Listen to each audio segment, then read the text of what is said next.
মানিকগঞ্জের পাটুরিয়া ঘাটের খবর জানাতে সেখান থেকে যুক্ত হচ্ছেন সহকর্মী বিএম খোরশেদ। ঘাটে যানবাহন পারাপারের কি অবস্থা দেখছেন, কেমন দেখছেন ভিড়?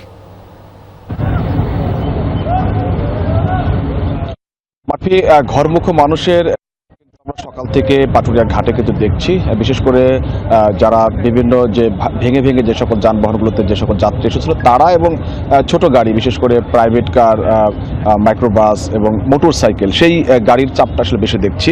তবে জি ভাই, হ্যালো,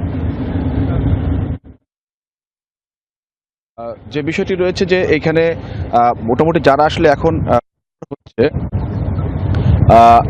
স্বস্তি নিয়ে আসলে এই পাটুরিয়া ঘাট তারা কিন্তু পারাপার হতে পারছে, এবং এখন পর্যন্ত যাত্রীদের পক্ষ থেকে কোনো ধরনের বড় ধরনের কোনো দুর্ভোগ ভোগান্তির অভিযোগ কিন্তু আমাদের কাছে করেনি।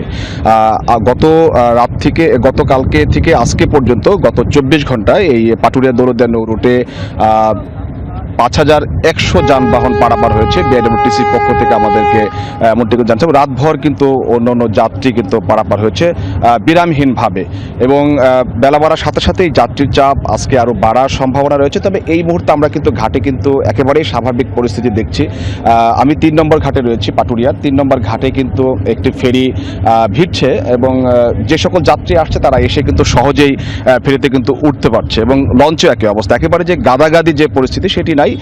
গতকালকে যে পরিস্থিতি দেখেছি আমরা 10টার পর থেকে দূরপাল্লার যে সকল বাস, সেই বাসের চাপ কিন্তু বেড়েছিল। একই অবস্থা রয়েছে ঘাটে, কিন্তু এখন দূরপাল্লার কোনো যানবাহন কিন্তু পারাপার অপেক্ষায় আটকে নেই।